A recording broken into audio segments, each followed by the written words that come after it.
Bismillah, alhamdulillah, wassalatu wassalamu ala rasulillah Sayyidina wa maulana Muhammadin ibni Abdillah wa ala alihi wa sahbihi wa man tabi'a sunnatahu min yawmina hada ila yawmin tahaqquq. Qala Allah ta'ala fi kitabihil aziz, a'udzu billahi minasy syaithanir rajim. Inna Allah ashtara minal mu'minina anfusahum wa amwalahum bi anna lahumul jannah.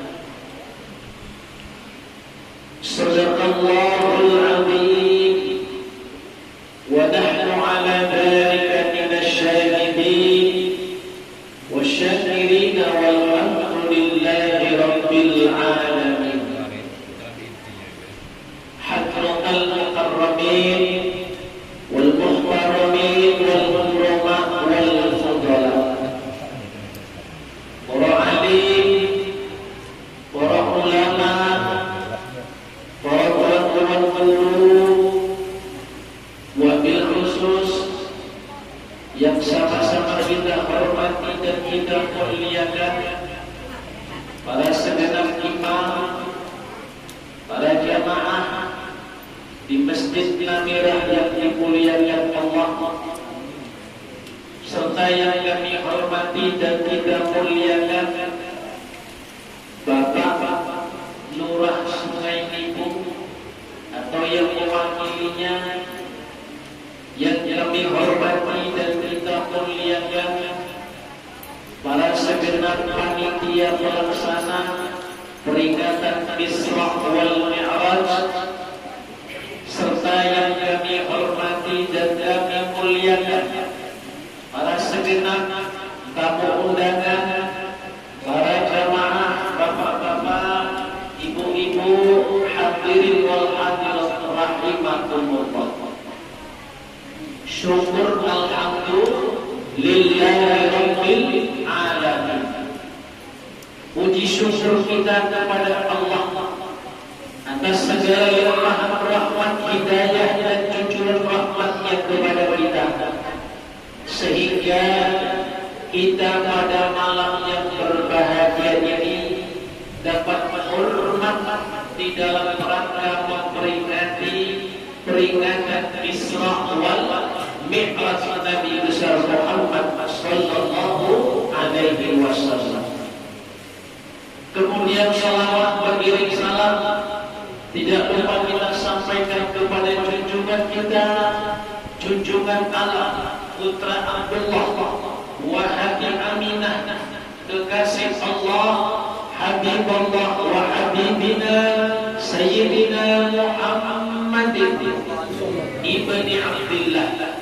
Mudah-mudahan dengan memperbanyak salawat kepada beliau dengan ucapan Allahumma salli ala Sayyidina Muhammad wa ala ali Sayyidina Muhammad, kita semua termasuk umatnya yang akan kelak disyafaati nantinya. Amin. Allahumma amin. Bapak-bapak, ibu-ibu yang dimuliakan Allah Subhanahu wa ta'ala, malam hari ini kita memperingati Isra Mi'raj Nabi Muhammad. Allah Subhanahu wa ta'ala berfirman di dalam Al-Quran, a'udzu billahi minasy syaithanir rajim. Inna Allah ashtara minal mu'minina anfusahum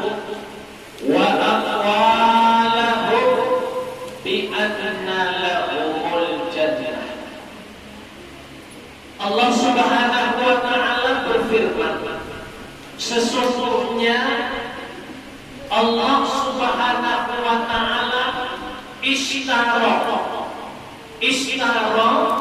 dengan makna telah membeli minal mu'minina, daripada orang-orang mukmin. Apa yang dibeli dari orang mukmin oleh Allah Ta'ala? Anfusahum, yang pertama jiwa mereka, jiwanya orang mukmin. Wa anfusahum, dan harta bendanya orang mukmin. Dengan apa Allah beli? Bi anna lahumul jannah. Allah beli dengan surganya Allah. Jadi bapak, ibu dari rumah berangkat menuju masjid dalam rangka Isra Mi'raj dibeli oleh Allah. Perjalanan langkah kaki kita dibeli oleh Allah. Jadi semua yang kita kerjakan itu dibeli oleh Allah. Termasuk amwalahum, harta orang mukmin, harta kita yang kita sedekahkan, yang kita infakkan, itu semuanya dibeli oleh Allah dengan surganya. Maka jangan takut kalau kita nyumbang untuk Isra Mi'raj. Kadang-kadang ini diketuk, assalamualaikum, sudah tahu lah ini panitia Isra Mi'raj ini, lari takut diminta bantuan. Padahal harta yang kita sisihkan itu dibeli oleh Allah dengan surganya. Makanya kita ini sholat kita dibeli oleh Allah, ibadah kita dibeli oleh Allah, sedekah kita dibeli oleh Allah Subhanahu wa ta'ala. Jadi semua amal ibadah kita dibeli oleh Allah Subhanahu wa ta'ala. Maka menurut Imam Al-Ghazali itu disebutkan, kalau Allah membeli kepada orang mukmin, maka orang mukmin itu adalah sifat penjual. Artinya orang mukmin yang dibeli oleh Allah, kita sedang berdagang, berdagang dengan Allah. Maka menurut Imam Al-Ghazali, syarat orang berdagang itu ada di syarat orang berdagang. Yang pertama apa? Kata Imam Ghazali, syaratnya orang berdagang kudu ada modal. Ya, apa? Modal. Itu syarat penting. Ada orang berdagang gak punya modal dengkul, gak laku. Maka syarat yang pertama setiap orang berdagang, maka harus ada modal. Maka menurut Al-Ghazali, modal yang pertama bagi seorang mukmin ketika berjualan dengan Allah apa? Melaksanakan perintah-perintah wajib dari Allah Subhanahu wa ta'ala, yaitu sholat, zakat, puasa, haji bagi yang mampu. Sekarang 69 dikurangi 49, sama aja itu, kurang lebih mahal. Ya Bu ya, mahal, kasihan. Sudahlah, sulit sekarang ekonomi, tambah mahal pula. Nanti makin tahun kan naik. Menurut ceritanya 3 juta per tahun. Dan kalau saya nanti 20 tahun akan datang mau berangkat, 2018 saya nyetor, 2018 itu dilihat Dari pendataan kapan saya berangkat, ada yang bisnis pokok. Ternyata saya berangkat kurang lebih di tahun 2018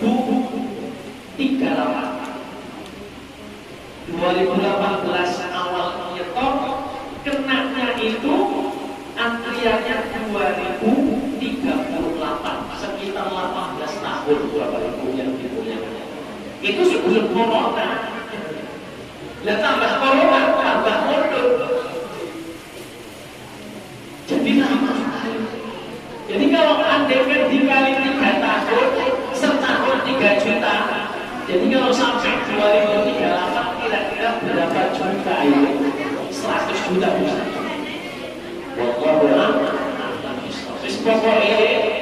Pokoknya itu niatkan sudah nyetor haji. Urusan berangkat gak berangkat itu urusan Allah Ta'ala. Ya Allah, aku sudah berniat untuk berangkat haji, maka panggillah ya Allah. Nek ada kesempatan dipanggil, nek tidak ada, kita sudah berniat untuk dipanggil. Maka ibu-ibu yang dimuliakan Allah Subhanahu wa Ta'ala, modal kita berdagang dengan Allah adalah sholat. Maka ada satu hadis, satu riwayat sahabat bertanya sama Rasulullah. Sahabat ini tanya kepada Rasulullah, ya Rasulullah, besok hari kiamat umat manusia itu kan banyak ya Rasulullah. Mulai umatnya zaman Nabi Adam hingga zaman panjenengan ya Rasulullah, berapa miliar itu ya Rasulullah? Lalu sahabat tanya, lah kalau seandainya ribuan miliar umat ketika akan di padang mahsyar besok, lah panjenengan Tuhan Rasulullah bagaimana caranya untuk melihat menandai umatnya panjenengan? Ditanya begitu, apa jawab Rasulullah?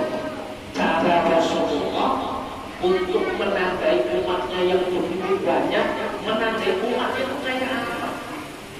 Lalu Rasulullah bilang, sahabatku, besok pada hari kiamat saya gampang menandai tanda umatku. Dengan apa ya Rasulullah? Besok pada hari kiamat umatku itu akan terlihat dari bekas wudhunya dan bekas sholatnya. Bekas apa bu? Wudhu dan sholat. Maka satu hari malaikat itu bertanya. Bertanya, malaikat itu niteni umatnya Kanjeng Nabi, nandai umatnya Kanjeng Nabi yang dia itu punya tanda bekas wudhu dan bekas sholat. Lalu malaikat jalan-jalan terlihat umat yang begitu banyak. Satu kali waktu malaikat melihat ada seorang sosok ini begitu bercahaya. Cahayanya itu seperti bintang di langit. Lalu dipanggil oleh malaikat, ente umat siapa? Kata malaikat, saya ini umatnya Nabi Muhammad Sallallahu Alaihi Wasallam. Lah gak bisa wajahnya terang bersinar seperti bintang di langit. Oh, iya malaikat, waktu saya di dunia saya punya amal. Ketika masjid itu berkumandang adzan, Allahu Akbar, Allahu Akbar.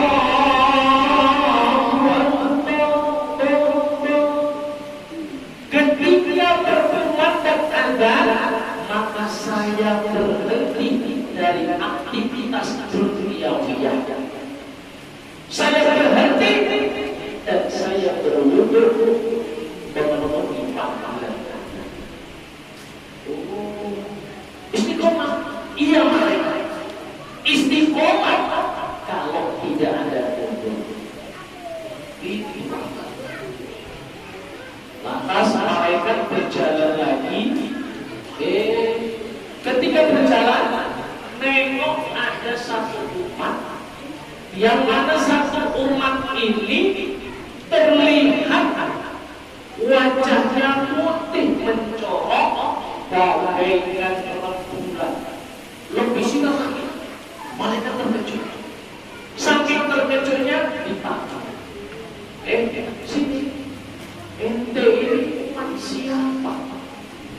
Kok begitu punya cahaya terang benderang seperti rembulan?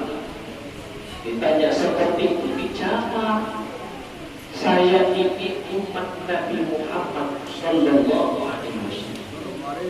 Lo kok bisa punya cahaya seterang itu? Lantas dia bicara, apa amalmu? Oh malaikat, dulu waktu di dunia di saat di masjid lagi tauhid, assalatu wassalamu alaihi,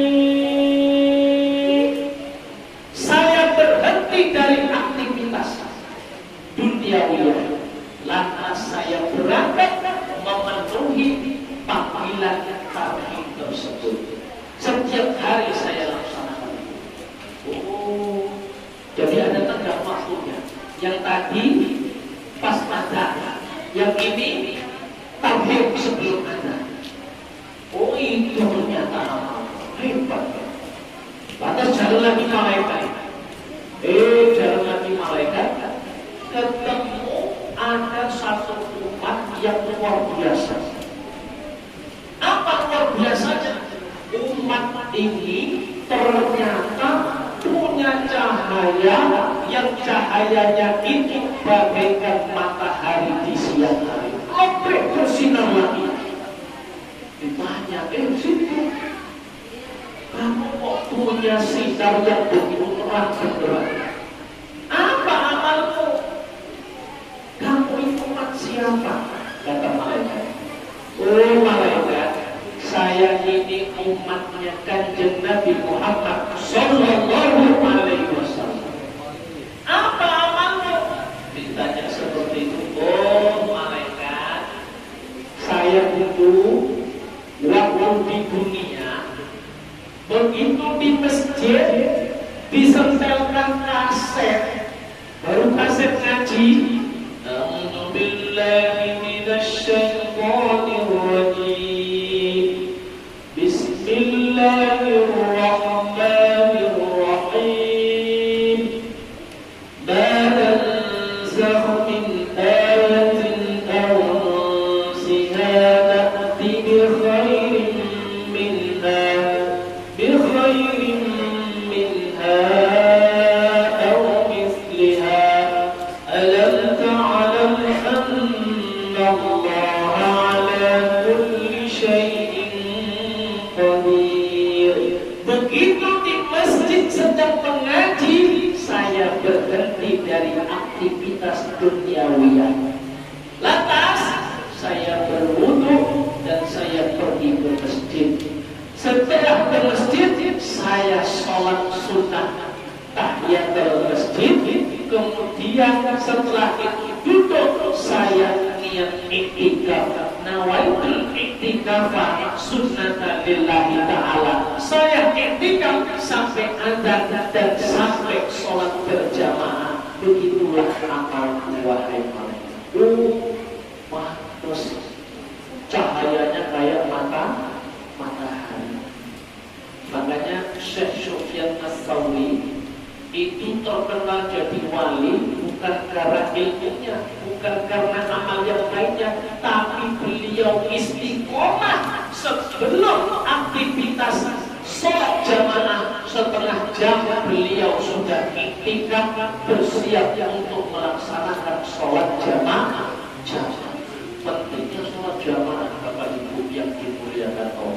Tidak punya ulur di rumah, sholatlah jamaah.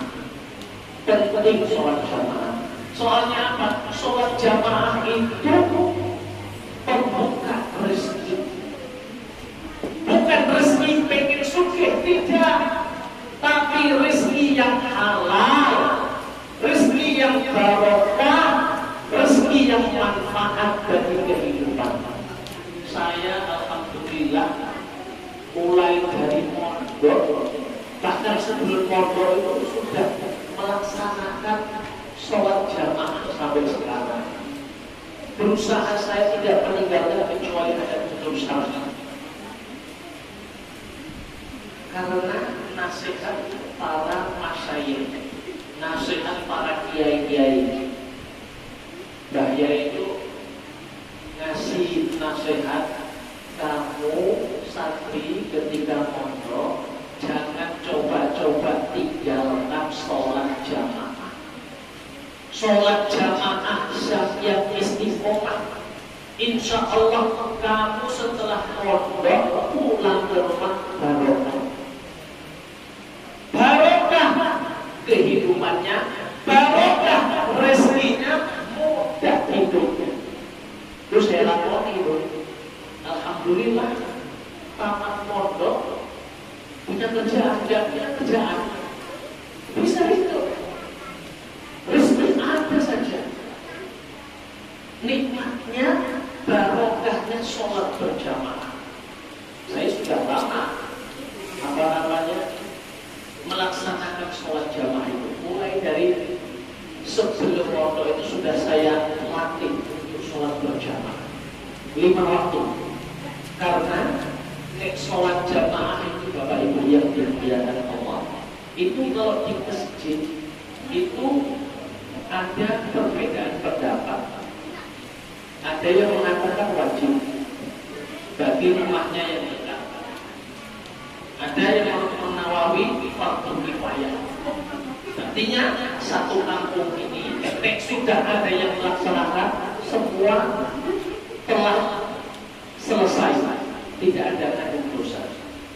Cuman pendapat yang paling masyhur sunnah muakkad. Sunnah yang dianjurkan sholat 5 waktu di masjid. Di kadang-kadang terbalik. Sholat tarawih semangat ke masjid, sholat 5 waktu jarang ke masjid. Nah, itu salah itu. Karena sholat 5 waktu itulah yang pokok. Sholat sunnah itu, sholat Ramadan, sholat tarawih itu sunnahnya berjamaah. Ya berjamaah. Ya berjamaah ya bisa di rumah, bisa di masjid, atau bisa di mana saja.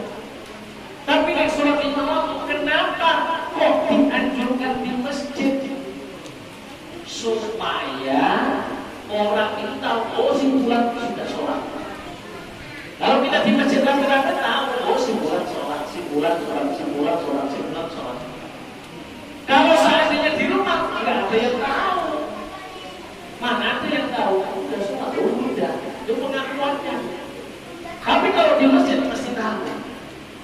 Nah itu makanya dianjurkan sholat di masjid. Fadilahnya pun lebih luar biasa. Jamaah Bapak Ibu, Bapak Ibu yang dimuliakan Allah, sholat jamaah itu ketika imam, ketika makmum tidak ada yang khusyuk. Di sholat berjamaah ini kata Mbak Yai saya, sholat jamaah itu kalau seandainya makmumnya nggak ada yang khusyuk, satu pun nggak ada yang khusyuk, cuma imamnya tok yang khusyuk, diterima semuanya. Barokah jamaah. Imamnya nggak khusyuk, sholat maghrib nggak khusyuk, gara-gara ada 2 undangan. Wah ini mau cepat-cepat ini, karena ada 2 undangan gratis, berkatnya 2. Makanya saking pengen undangan 2 tempat, cepet-cepet nggak khusyuk, jamaahnya khusyuk, diterima semua. Sholat jamaah makmumnya nggak ada yang khusyuk satu pun, imamnya plus nggak khusyuk, tapi gara-gara berjamaah diterima oleh Allah Subhanahu Paling enak itu sholat jamaah. Kayak sholat kita di rumah, sholat satu, anak gak karuan. Sore itu sholat Allahu Akbar, ini 3 atau 4 apa 3. Sore begitu. Tapi kita jamaah jadi makmum paling enak manut imam. Paling enak imam salah ditanggung. Paling enak kalau berjamaah. Karena apa? Kita berjamaah itu saling mengingatkan. Makanya paling penting sholat berjamaah. Itu bahaya saya itu memang luar biasa. Para kiai-kiai di pondok pesantren jamaah itu luar biasa. Karena niru kanjeng Nabi Muhammad Sallallahu Alaihi Wasallam. Kanjeng Nabi itu sholat jamaah luar biasa, nggak pernah tinggal. Sholat berjamaah kalau nggak salah dalam kitab Fathul Qoraan itu disebutkan awal mula disyariatkan sholat berjamaah di Madinah. Di Madinah Al-Munawwarah. Di saat itu Bilal bin Rabah itu disuruh adzan yang pertama kali dalam pelaksanaan sholat berjamaah. Makanya kanjeng Nabi istiqomah sholat berjamaah. Beliau itu kalau sholat berjamaah itu semuanya sahabat itu. Bahkan ada satu sahabat saking gak pengen ketinggalan sholat jamaah sampai subuh, padahal rumah sahabat dengan Masjid Nabawi itu jaraknya kira-kira jalan kaki. Jalan kaki itu lebih kurang hampir 10 jam. Hampir 10 jam. Maka beliau setelah sholat Isya berjalan dari rumahnya menuju Masjid Nabawi untuk sholat berjamaah. Sampai pengen sholat berjamaah dengan Rasulullah. Jadi Rasulullah itu kalau nggak sakit parah itu nggak akan berhenti mati sholat berjamaah. Maka pentingnya sholat berjamaah. Maka kita di masjid ini mudah-mudahan berjamaah terus. Karena orang berjamaah itu Bapak Ibu, itu dalam hadis disebutkan ketika Allah akan mengadab satu kampung itu, mau menurunkan bala di satu kampung, Allah itu melihat siapa-siapa orang-orang yang suka memakmurkan masjid. Orang-orang yang suka memakmurkan masjid, mendirikan sholat 5 waktu di masjid, maka dipisah, disingkirkan dulu, barulah diturunkan bala oleh Allah Subhanahu wa Ta'ala.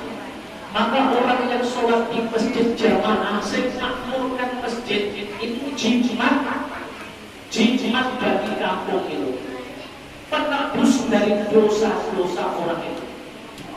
Makanya kita disunahkan ya, zakat itu kan ada namanya asbabnya fisabilillah. Fisabilillah menurut senior di pondok saya Kiai Zahrawati, fisabilillah itu ditafsiri oleh Imam Muhammad fisabilil khair. Fisabilillah itu kan satu asnaf yang mendapatkan zakat karena dia berperang di jalan Allah, perang melawan orang kafir, lalu dia itu mendapatkan zakat. Itu fisabilillah dalam Quran. Tapi Al-Qafal itu menafsiri fisabilillah termasuk fisabilil khair, orang-orang yang di jalan kebaikan. Siapa orang-orang yang di jalan kebaikan? Termasuk amarul masjid, orang-orang yang suka memakmurkan masjid, termasuk para imam, para kiai, para ustaz, orang-orang yang suka memakmurkan masjid. Itu termasuk asnaf fisabilil khair menurut Kiai Zahrawati di dalam menafsir menguatkan pendapatnya Imam Muhammad. Kenapa? Karena itu jimat. Nggak ada orang yang memakmurkan masjid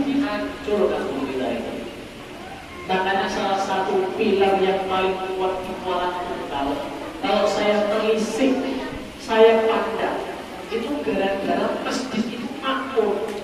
Tengok di Kuala Lumpur kita sampai perhatikan, nggak ada satu masjid pun yang di kota loh, yang di kampung lain yang tidak melaksanakan sholat lima waktu.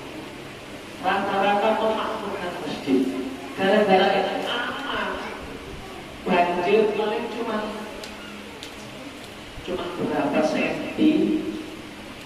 Dan kalau dibandingkan gempa, banjir bandang di Jawa, belum ada apa-apanya banjir kemarin kita itu. Saya pernah di kampung saya, banjir itu hujan satu harian, sampai jalan itu terhempas, terputus, sampai segini, sedada orang dewasa. Bayangnya, itu saya pernah mengalami. Ya kalau diturunkan cuma segini, kecil itu, belum banjir beneran itu namanya. Itu karena lampunya sedang pasang, ya kan? Karena kita dipikir kita ini alhamdulillah nggak pernah yang namanya banjir bandang, ya, nggak pernah yang namanya gempa bumi. Lihat di Turki, di kotanya, di jalan kotanya bisa terkena yang namanya gempa bumi. Padahal mereka juga orang pintar-pintar. Tapi karena kuasanya Allah Subhanahu wa Ta'ala, maka kita bersyukur di Kuala Lumpur ini tempatnya aman, dan nyaman, enak cari duit, murah rezeki. Lah itu gara-gara apa? Gara-gara amarul masjid, orang-orang yang suka memakmurkan masjid. Jemaah, bapak-bapak, ibu-ibu yang dimuliakan Allah Subhanahu wa Ta'ala. Lantas malaikat jalan lagi, berjalan nengok satu umat aneh yang tadinya memang cahayanya seperti bintang, ada yang seperti rembulan, ada yang kayak matahari. Setelah berjalan lagi, melihat satu umat yang mana umat ini aneh. Apa anehnya? Ternyata satu umat ini tidak punya cahaya, alias hitam pekat, burak, ya, burak. Lalu malaikat kaget, dipanggil sini kan, tanya, kamu ini umat siapa? Umatnya siapa? Kata malaikat. Dijawab, ya malaikat, saya ini juga umatnya Kanjeng Nabi Muhammad Sallallahu Alaihi Wasallam. Saya ini juga umatnya Kanjeng Nabi.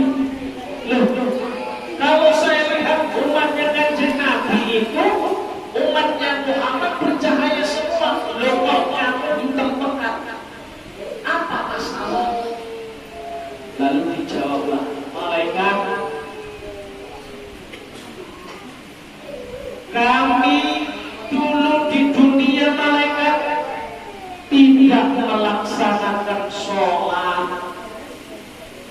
Malaikat bertanya kepada penghuni neraka Sakor, masalakakum fi Sakor, masalakakum fi Sakor, apa yang menyebabkan kalian masuk ke dalam neraka Sakor? Kalau mereka menjawab penghuni neraka Sakor, lam naku minal musallin, kami dulu tidak melaksanakan sholat, kami tidak pernah sholat, azan di masjid kami tidak datang, kami tidak melaksanakan ibadah sholat, maka kami masuk ke dalam neraka Sakor. Dalam Quran itu disebutkan masyarakat bisa kalau lam naku minal musallin, kami dulu tidak melaksanakan sholat. Bapak Ibu jamaah yang dimuliakan Allah Subhanahu wa Ta'ala, maka sholat itu modal penting bagi kita untuk sholat. sampai kita meninggalkan sholat. Jadi kadang-kadang ya, tapi khusus ibu-ibu sering meninggalkan sholat, ya. Karena sholat itu adalah tiapnya agama. Sekali jalan, yuk, kok nggak sholat? Iya Pak Yai, lagi hamil, payah mau sholat. Ya, jadi kapan kalau mau sholat? Nantilah tunggu lahiran. Besoknya ditengok, sudah lahiran belum? Sudah. Sholat belum Pak Yai. Loh kenapa nggak sholat? Punya anak kecil ini payah. Sikit-sikit kencing. Jadi ngaji semua Pak Yai. Loh. Jadi kapan mau sholat? Nantilah tunggu anak sudah masuk SD. Masuk SD, kelamaan. Sekali masuk SD, sudah sholat. Belum Pak Yai. Lu kok belum sholat? Anaknya sudah sekolah. Sudah, kelas berapa? Kelas 1 SD. Kok nggak sholat? Hamil lagi. Ya Allah. Hamil lagi. Jadi kapan mau sholat? Jadi sholat itu tidak ada uzur. Bagi laki-laki itu kalau uzurnya cuma 2. 1, hilang. Ya, kalau hilang boleh nggak sholat. 2, ikut. Ya, kalau kita sudah balik, sakit apapun bentuknya, ketika hati pikiran masih mengenal Allah, wajib bagi kita untuk sholat. Kecuali gila dan pikun itu tadi. Nek perempuan ada masa liburnya, masa haid, masa haid, kemudian nifas. Nah, itu adalah masa-masa mereka libur sholat. Maka Bapak Ibu yang dimuliakan Allah Subhanahu wa Ta'ala, jaga sholat 5 waktu. Yang kedua, kata Imam Ghazali, apa yang kedua yang menjadi syarat prinsip orang berdagang? Apa kata beliau? Prinsip orang berdagang yang kedua adalah beruntung. Gak ada orang jualan berdagang rugi, gak akan mau. Mesti maunya untung. Maka kata Imam Ghazali, apa yang membuat seseorang berdagang itu untung dan berdagang kepada Allah agar untung? Apa yang dilakukan? Yakni melaksanakan sunnah Rasulullah Sallallahu Alaihi Wasallam. Sunnah Rasulullah itu kalau dikerjakan pasti akan mendapatkan untung. Lebih-lebih di bulan Rajab. Rajab ini bulannya beramal. Saya ada satu kisah. Ada seorang ibu janda. Ibu janda ini seorang yang solehah. Ibu janda ini nggak mau kawin lagi karena dia setia dengan suaminya. Jadi seorang janda, ibu ini solehah, punya amalia, punya anak 1 orang perempuan. Ibu janda ini punya anak seorang perempuan. Anaknya ini dipondokkan. Menghafal Quran. Sekaligus belajar kitab kuning, kitab klasik. Lalu ketika anaknya dipondokkan, ibu ini punya tirakat, punya amaliyah. Yang amaliyahnya itu dia untuk mendoakan anaknya. Apa yang dilakukan ibu janda ini? Ibu janda ini amaliyahnya yang pertama, puasa Rajab 1 bulan penuh. Kemudian ia berpuasa Sya'ban sebulan penuh. Lalu Ramadan ditutup dengan sebulan penuh. Jadi 3 bulan berturut-turut beliau berpuasa. Itu amaliyah beliau. Yang pertama, puasa 3 bulan berturut-turut. Yang kedua, dia punya amaliyah suka beruzlah. Janda suka uzlah. Apa uzlah? Khalwat. Khalwat itu menyendiri beribadah kepada Allah. Itu bisa saja.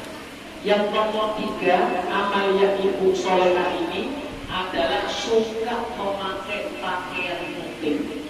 Bajunya putih, bawahannya putih, terus kerudungnya putih. Jadi serba putih. Itu 3 amaliyah ibu ini.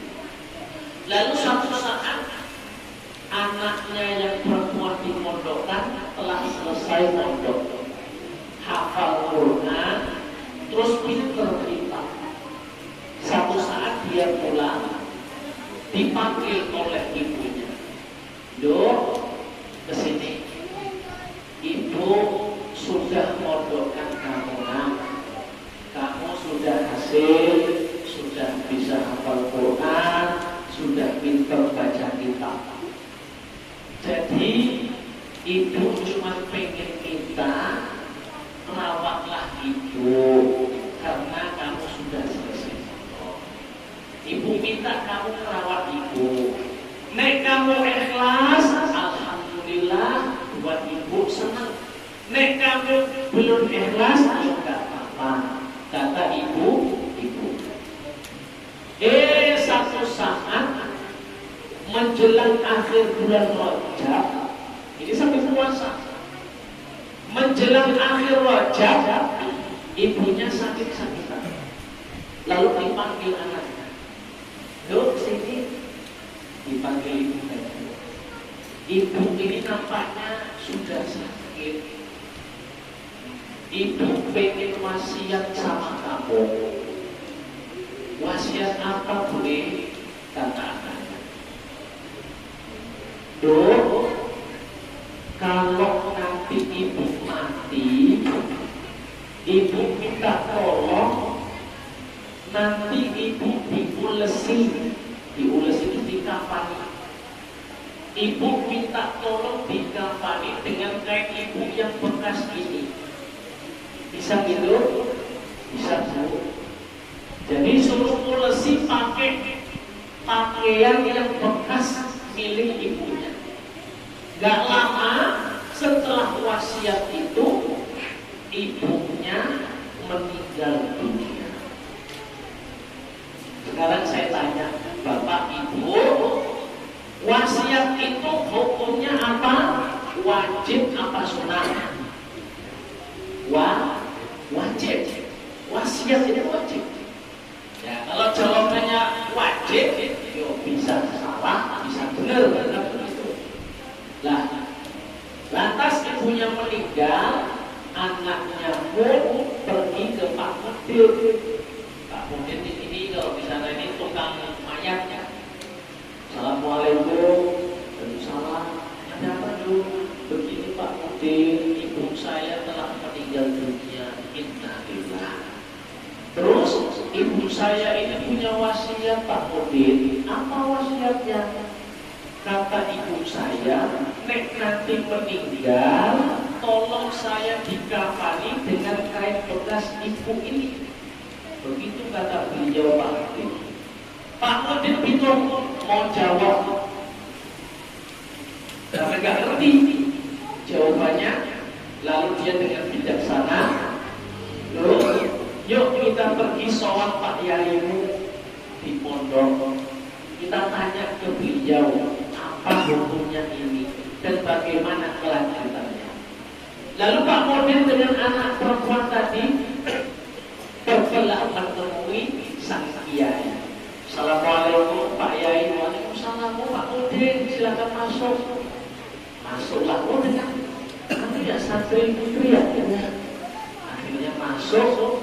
Ada apa Pak Mudir? Begini Pak Yai, ini si putri ini ibunya telah meninggal dunia. Innalillah. Lah, terus rupanya ibu ini pernah berwasiat kepada putrinya ini. Apa wasiatnya? Katanya nanti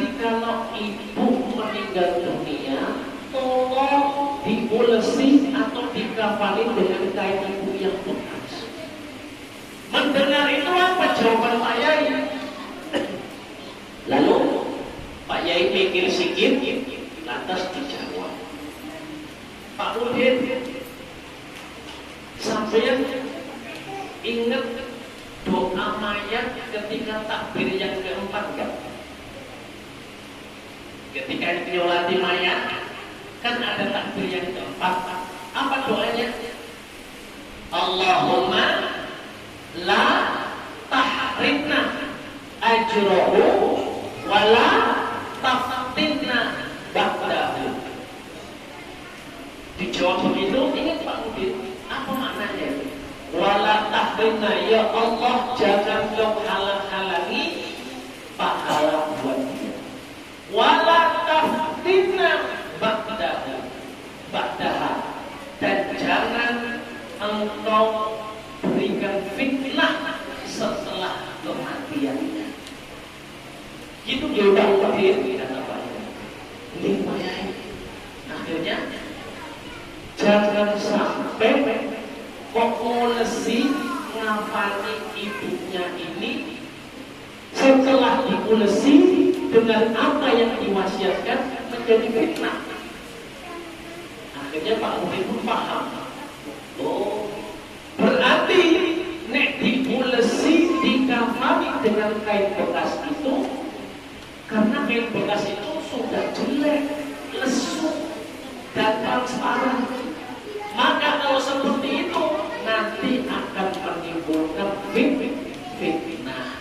Maka setelah paham, Pak Yai pun mengatakan, begini Pak Udin, wasiat itu kalau manfaat tidak menimbulkan fitnah, yuk dikerjakan. Tapi nek seandainya wasiat itu menimbulkan fitnah dan gak ada manfaatnya, boleh ditinggalkan. Itulah. Jadi wasiat begitu. Makanya wasiat di dalam, kalau ada orang sugih kok dia wasiat punya anak ahli waris ini, aku wakafkan semua hartaku untuk pondok A umpamanya. Dia mati, anak-anaknya ada, nggak boleh diwakafkan semua, nggak boleh. Walaupun dia ngomong semua sebelum meninggal, itu cuma yang boleh diberikan tidak lebih dari 1/3 harta benda. Soalnya apa? Dia punya ahli waris yang juga punya hak terhadap harta si mayat tersebut. Walaupun suka nggak suka orang tuanya kepada anak, ini anak bajingan sekalipun tetap punya hak warisan. Begitu. Jadi wasiat itu kata Pak Yai, nek manfaat yo laksanakan. Tapi nek gak manfaat boleh ditinggal. Itu Bapak Ibu ya. Akhirnya Pak Udin pun paham. Sekali Pak Udin membelikan kain yang baru, diulesilah, dikafanilah mayat tersebut. Setelah itu mayat itu dikuburkan. Setelah dikuburkan, anaknya yang hafal Quran tiap malam ngajiin Quran. Itu enaknya punya anak solehah, punya anak solehah itu enaknya begitu. Jadi kita harus ada yang ngajiin terus, walaupun tidak dikhususkan ke kita yang mati, itu otomatis anak kandung ngajilah dia Quran, baca Quran sendiri, itu otomatis akan mengalir kepada orang tuanya. Jadi satu malam pertama dia ngaji Quran, malam kedua, malam pertama sampai malam ke-7, ketika anak itu mengaji sampai jam 2 malam, tengah malam, saking capeknya ketiduran. Lah, di tidurnya itu dia dimimpiin oleh ibunya. Mimpi, lantas ibunya pun berkata sama, dalam mimpinya itu, kamu ini kok gak mau melaksanakan wasiat ibu. Ibu itu, kamu dong jangan kau sebut mati ibumu sebelum kau laksanakan wasiat ibu. Begitu kata ibunya dalam mimpi ibu. Jangan kau sebut ibumu ini ibu sebelum kamu melaksanakan wasiat. Nah, sampai 7 malam itu anak bermimpi seperti itu. Lantas besoknya ngadep Pak Udin. Pak Udin, saya 7 malam mimpi diimpeni ibu. Katanya jangan kau anggap ibumu ibuku sebelum kau laksanakan wasiat ibu. Bagaimana Pak Udin? Tenang. Yuk kita sowan ke Pak Yai. Akhirnya sowan lagi ke Pak Yai. Pak Yai, ini pripun ini bagaimana Pak Yai? Si anak ini diimpiin di dalam ibundanya, bahkan ibunya ngomong jangan kau anggap aku ini ibu sebelum kau laksanakan wasiat. Ini bagaimana Pak Yai? Akhirnya Pak Yai mikir, setelah itu ya sudah, nganu saja, bongkar kuburannya, lantas ulesi dengan kain bekasnya.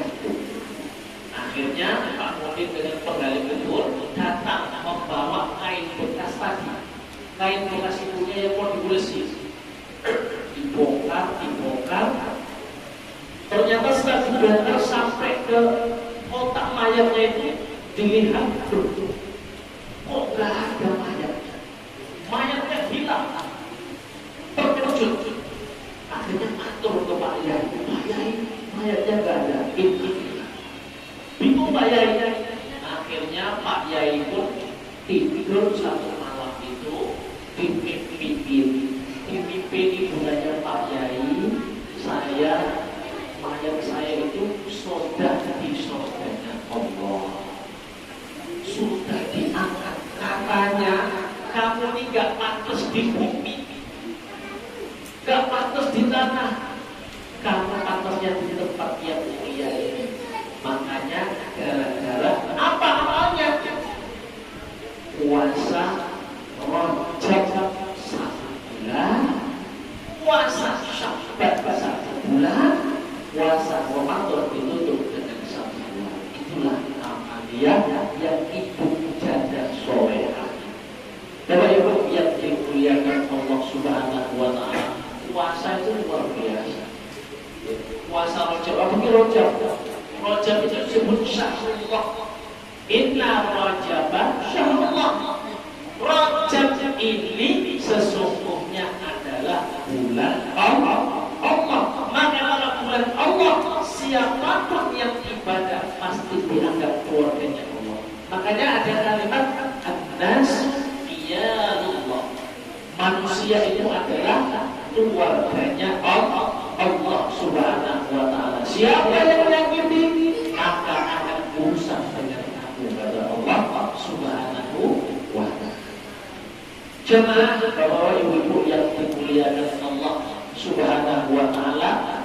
Kemudian yang terakhir nomor 3, menurut Imam Al-Ghazali, syarat prinsip orang berdagang itu pertama dari modal, yang kedua beruntung, yang ketiga tidak merugi. Gak ada orang dagang itu rugi, gak ada. Pengennya untung. Maka apa yang harus dilakukan oleh seorang hamba ketika ia berdagang dengan Allah tidak merugi? Maka menurut Imam Al-Ghazali, jauhi semua larangan Allah dan Rasulullah. Nek kita meninggalkan larangan Allah dan Rasulnya, maka pasti kita tidak akan merugi alias untung. Makanya jaga diri kita dari maksiat. Nek belum bisa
wa bidzalik. Assalamualaikum